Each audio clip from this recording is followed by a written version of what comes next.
last 2 weeks of rushing defense, what frustrated you and what changed against Virginia Tech? Yeah, kind of the main thing, obviously against Louisville, they had the big play reverse. I mean, that's a great call, that situation. And then just a couple of misfits. Guys ended up on the wrong side of the block and allowed for a couple big play runs in that game. So just and then going into this week, just the mindset, just getting those errors corrected, understanding the reason why those plays happened, and our guys put in great preparation through the week to get it corrected. I guess, did it surprise you at all, or had you seen things festering throughout the season that led to kind of that type of performance against Louisville? Yeah, I mean, just sometimes you just show up and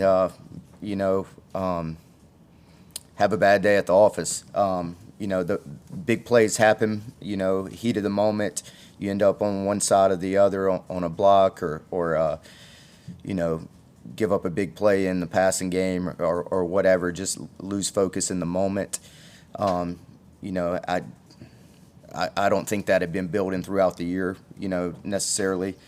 But just have seen a lot of young guys learning through trial by error at times and in the heat of the battle. And, guys have been preparing the right way, doing things, and just have seen a lot of young guys get in trial by fire.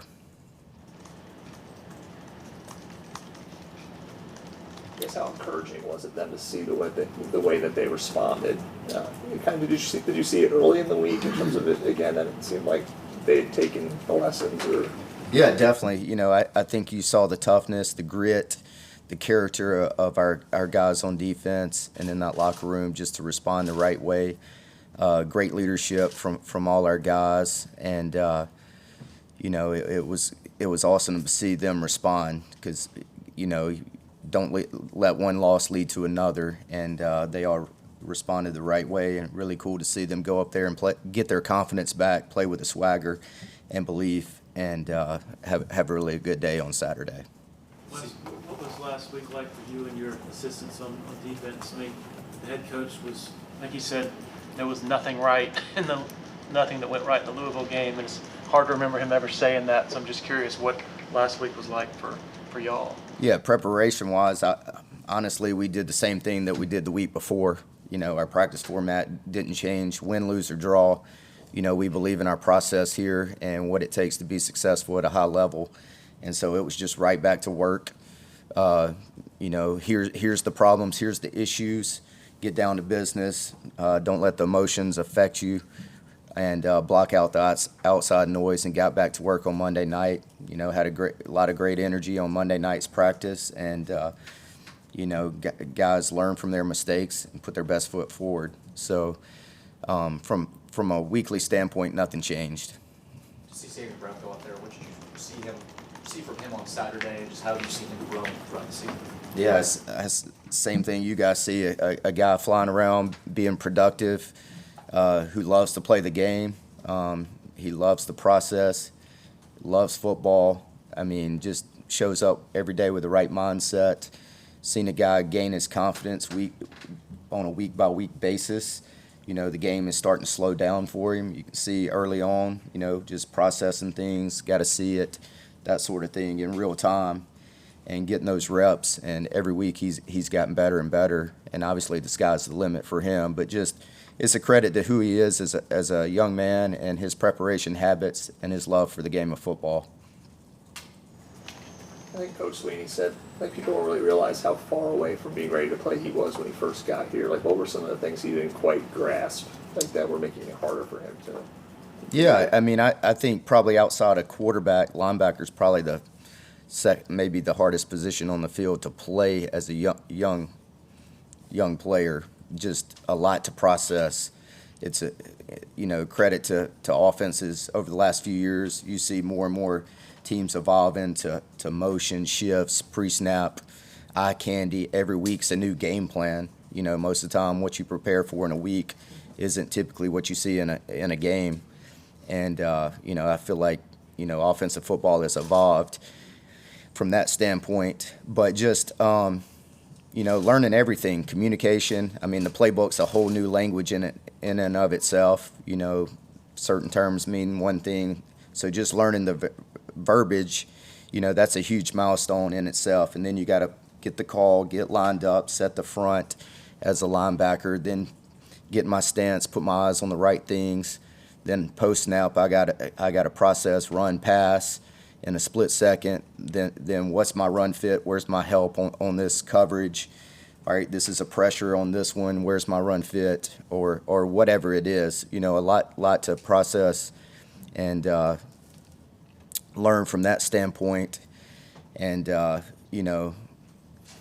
things are happening fast, tempo team. Then you get into tempo teams, and the call comes in late. And now I got to process. I got to set the front, get lined up, and just a lot to learn. And he did an amazing job. Learning the playbook.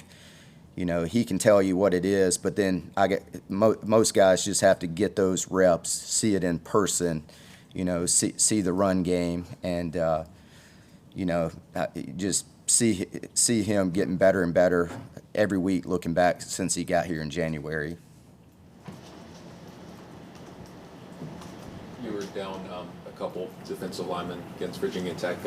What'd you like from that group, and kind of talk about some of the shuffling and some of the guys who got some snaps and maybe more than they had in recent weeks, and kind of how that all fits Yeah, together? I mean, just take what you got and use them in the best way that you possibly can, and just proud of the fight and the grit and the toughness that those guys displayed. It wasn't perfect, but they played with the right mindset and did a lot of really good things. Stefalin, Peyton Page, Trey, those guys responded, and I feel like our edge guys played really well. Jaheim, so forth and so on. Those guys getting better and better, and just proud of them, for stepping up their roles this week. Back to Sammy, it seemed like previously his role was dependent on whether the offense went big, sort of personnel, situational stuff. How much of the task now, given how advanced he's become, is like finding a way to get him on the field regardless? Yeah, I think most definitely. I think that goes kind of what we want to do defensively, this week or whatever, whether that's play base, play nickel, play, 3-3-5 stuff, and just finding different ways to get our best people on the field. And definitely want to get your playmakers involved in certain ways and stuff. So we'll see how all that unfolds this week. Were you more aggressive this past Saturday than you had been? And if so, how much do you think that sort of facilitated the performance? I'd have to go back and look at the percentages. I know coming out I wasn't, because they started the game in those empty sets and stuff, but that was kind of my mindset, just stay aggressive, set the tone. I can control that sometimes, running guys into pressure, pressures and that sort of thing, but I feel like I called the game as if I do every week. Any questions for Coach virtually? Anybody else in the room? I got one more. Desmond Reid, he's got to be the biggest challenge to your defense, really, since you've been coordinator as far as a running back coming out of the backfield. Most definitely. 428 receiving yards. So, huge challenge, obviously. He's got elite speed, great long speed, can hit the home run, both run and pass, and they do a great job getting him involved in the passing game. So huge challenge there. We got to get our hands on him, bottle him up, make him start and restart his feet. And but he's definitely a dangerous guy that we're focused on eliminating this week. Anybody else? All right. Thank you, Coach. Cool. Thank you.